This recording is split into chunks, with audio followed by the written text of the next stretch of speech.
ठीक है, TY BCom. हाँ, पब्लिक डिमांड थोड़ा सा था, दो चार मैसेज थे, सर थोड़ा सा एफए का हेल्प कर दो। मतलब चलो ठीक है, नो प्रॉब्लम मैसेज।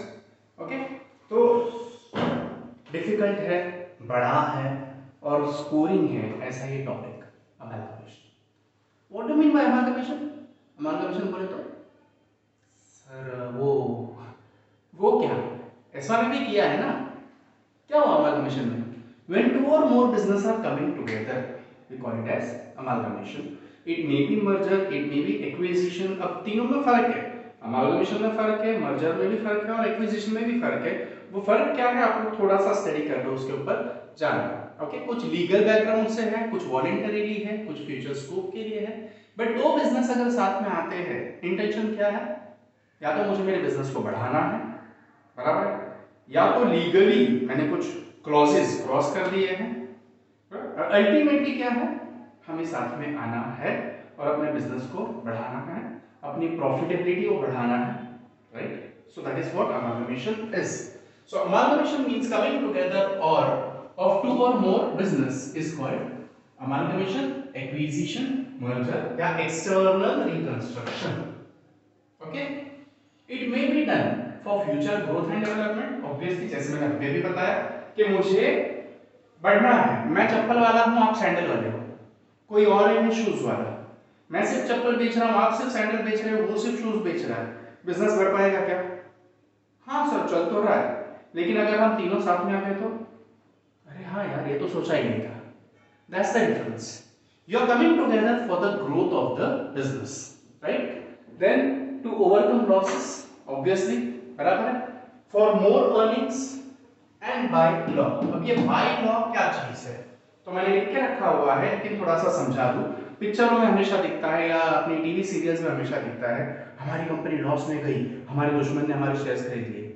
लॉ क्या बोल रहा है कि समझो आप लोग की कंपनी है, उसमें 1 लाख शेयर्स है मार्केट में, राइट? ऑफ दैट 1 लाख 50% से ज्यादा, यानी 50,000 और एक शेयर अगर मैं अकेला खरीद रहा हूं, तो आपकी कंपनी पे कंट्रोल किसका चला जाएगा? मेरा। डन? समझा? That is by law. यानी तुम लोग की कंपनी ऑटोमेटिकली बंद हो गई, अब उसके ऊपर हक किसका है? मेरा। मैं जो कहूंगा वो ईस्ट, मैं जो कहूंगा वो वेस्ट, मैं बोलूंगा उठ तो उठ, बैठ तो बैठ। Why? I become your holding company and you become my subsidiary company. Okay, मैं आपके ऊपर आ गया आपको कंट्रोल करने के लिए, सो मेरा होल्ड होगा आपके ऊपर, that is the holding company. Done? Then the old business will be dissolve, obviously. अगर हम दोनों साथ में आ गए, मैं चप्पल वाला था, आप सैंडल वाले थे, कोई एक शूज वाला था, अगर हम साथ में आ गए तो हमारे इंडिविजुअल बिजनेस चलेंगे या बंद हो जाएंगे? सर डिपेंड्स ना, क्यों नहीं रखेंगे? आइडियली अगर साथ में आ रहे तो बंद करना पड़ेगा, राइट? तो अपना इंडिविजुअल बिजनेस हम लोग बंद करेंगे और नए बिजनेस में मर्ज हो जाएंगे। Then a new company will come into the existence. लेकिन अब मेरी कंपनी में फर्नीचर ऐसा है जो बैठू तो दुर दुर हिल रहा है, आपकी कंपनी में मशीनरीज वैसी है जो ऑन करो तो धड़ धड़ धड़ धड़ धड़ धड़, कब उसके अंदर कोई चला जाए पता ना चले, बराबर? तो क्या आप लोग मेरा फर्नीचर लेने के लिए एग्री करोगे? नहीं। क्या मैं आप लोग का मशीनरी लेने को एग्री करूंगा? नहीं। My machinery is imported and recently purchase, but my furniture is very old. Your machinery is very old but furniture is very new. तो हम लोग क्या करेंगे? चल, आपका फर्नीचर, हमारा machinery. Got it? What we are doing? We are taking something which is beneficial. So all the assets and all the liabilities are taken over. The answer will be false. Barabar? Not all the assets and all the liabilities will be taken over by the new company. The new company takes over the assets and liabilities of the old companies, no doubt, but not all. मैंने मेरी बीवी से loan रख के रखा है, आप लोग क्या बोलोगे? सर बीवी है आपकी, आपने क्यों लोन लिया?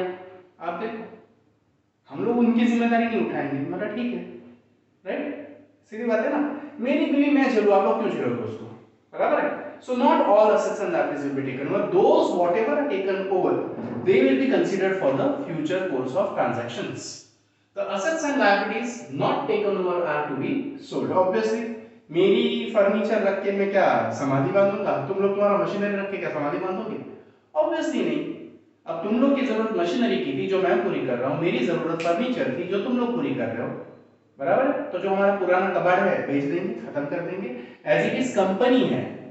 पार्टनरशिप में क्या हुआ था लास्ट ईयर एसवाई बीकॉम में, कंपनी ने बिजनेस ने पार्टनर को दे दिया था, पार्टनर ने ले लिए थे एसेट्स, बराबर है। यहाँ पे कंपलसरी आपको बेचनी ही है। सिमिलरली अगर लायबिलिटीज है तो पे करनी पड़ेगी, right. The new company pays the value of the old company, that is purchase consideration, उसको हम लोग क्या बोलते हैं, PC. You are already aware कि लास्ट ईयर आप लोगों ने पीसी कैसे ढूंढा हुआ है, correct. If not SY BCom semester 4 financial account की प्लेलिस्ट में जाकर उधर का अमालगमेशन का भी इंट्रोडक्शन देख लेना, समझ में आ जाएगा। Okay, the PC is valued at, यहां पे स्पेसिफिकली टीवाई में when it comes to the merger और acquisition of the companies, PC की दो मेथड है, एक नेट असेट मेथड और दो net payment method. What is net asset? Net sir net मतलब कुछ काट कर या कुछ काटे बगैर? काट कर, है ना। ग्रॉस प्रॉफिट मिला ट्रेडिंग में और नेट प्रॉफिट मिला पीएनएल में, क्यों? ऑफिस के खर्चे निकालने के बाद, करेक्ट। तो similarly net asset is nothing but the it is the difference between the assets and liabilities taken over. Mathematical formula अगर है तो क्या है, assets taken over minus liabilities taken over, लेकिन एट रिवाइज्ड वैल्यू, याद रखना, ठीक है। The purchase consideration is always valued at the book value. True or false? False. Getting it? The purchase consideration or the assets and liabilities taken over for PC may be taken at revised value. तो भी false. Are taken at revised value? True. Maybe नहीं. Revised value पे ही लेना है. Okay? चाहो तो TY BCom rapid revision sem 6, TY BCom sem 6 rapid revision ऐसी एक प्लेलिस्ट है, उसमें सारे सब्जेक्ट्स के सिर्फ और सिर्फ ऑब्जेक्टिव्स हैं। कोरोना टाइम पे बना था, तभी सेम 6 सितंबर में हुआ था। ओके, तो उसमें भी आप लोग देख सकते हो। Assets taken over minus liabilities taken over. Net payment method, it is the sum total paid by the company to the share holders of the old company. ठीक है, आप लोग सम ध्यान से पढ़ते ही हो, ऐसे भी हमेशा की तरह, नो डाउट इन दैट। पर आज तक मुझे कोई ऐसा मिला ही नहीं सर ये गलती हो गया हमसे। मेरे स्टूडेंट्स तो बहुत स्टूडियस है, एकदम सिंसियर, है ना, बराबर? यस। तो ध्यान से, okay, it is the sum total of the payment made to the equity share holders by the new company to the old company. ठीक है, नई कंपनी इक्विटी शेयर होल्डर्स को क्या क्या क्या क्या दे रही है, उसका अगर आपको सम टोटल मिल गया है तो you will value PC on the basis of net payment method. समझा?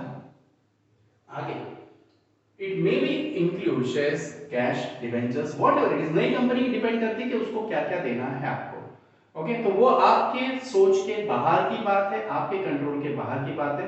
You just need to follow the instructions, nothing else. ठीक है, अकाउंट्स टू बी प्रिपेयर्ड, क्या करोगे आप? अभी नई कंपनी बनी है ना, जस्ट बनी है, तो क्या उसका कुछ ट्रांजैक्शन है? नहीं। उसने क्या लिया है? असेट्स और लायबिलिटीज, यानी वो क्या बनाएगी? Balance sheet. है लॉजिकल? यस। ओल्ड कंपनीज बची है या बंद हो गई? बंद हो गई, यानी वो क्या करेगी? डिसोल्यूशन के अकाउंट बनाएगी। कौन से बनाएगी? Realisation account, new company account and share holders account. और अगर कोई असेट या लायबिलिटी ऐसा है जिसके ऊपर कोई स्पेशल एडजस्टमेंट है, आई रिपीट, अगर कोई असेट या लायबिलिटी ऐसा है जिसके ऊपर कोई स्पेशल एडजस्टमेंट है, तो आप वो अकाउंट भी बना लोगे। Sometimes the shareholders are paid in cash, so you need to prepare the cash account also। ठीक है, रहा सारा न्यू कंपनी, जैसे मैंने बता दिया, इसमें क्या बनेगा? सिर्फ और सिर्फ आपका न्यू बैलेंस शीट। ठीक है, कभी कभार जनरेटर्स पूछ देंगे, whatever you do this part will change, but for every sum PC is must। आपको परचेस कंसिडरेशन ढूंढना है और ढूंढना ही है। समझा? यस। तो हमारा मिशन मतलब क्या है समझ में आ गया, क्या क्या बनाना है वो समझ में आ गया। आगे बढ़ेंगे, लेकिन आगे तब बढ़ेंगे जब आप लोग कमेंट मारोगे कि sir we need more videos. Okay, अभी वी नीड मोर अगर इतना भी टाइप करने को कंटाल आता है तो WNM इतना टाइप करके छोड़ दो कमेंट में, तो मैं और वीडियो बनाऊंगा। सोच रहा हूं कि कल से लाइव आऊं अमालगमेशन के लिए, रोज का एक एक दो सम हम लोग कर लेंगे। जिनके पास टेक्स्ट बुक है वो कल 11:15 साढ़े 11 बजे रेडी रहना। With the sum Nisha and Usha something है पहला वाला सम। ओके, तो निशा एंड उषा वाले सम के साथ आप लोग रेडी रहना। इफ पॉसिबल मैं जर्नल एंट्री भी आपको अभी शेयर कर दूंगा, डन। उसका एक लाइव आपको शेड्यूल कर दूंगा बहुत जल्द। बट कल से हम लोग लाइव मिलेंगे, मिनिमम एक सम सॉल्व करेंगे। आधा घंटा नॉर्मली लगता है एक सम के लिए, बट शायद 1 घंटा भी लगे, what ever it is. But अगर पढ़ने वाले बंदे हैं तो ही मैं वो लाइव जाने की एफर्ट्स लूंगा, वरना नहीं। तो आपको कमेंट मारना है WNM, वी नीड मोर। ठीक है, अब थोड़ा सा प्रोफेशनल हो रहा हूँ ना भाई। ला राणा सर प्रोफेशनल बन गए रे। नहीं, बना नहीं हूँ और बनूंगा भी नहीं, डोंट वरी। लेकिन कमेंट मारना तो ही बनाऊंगा।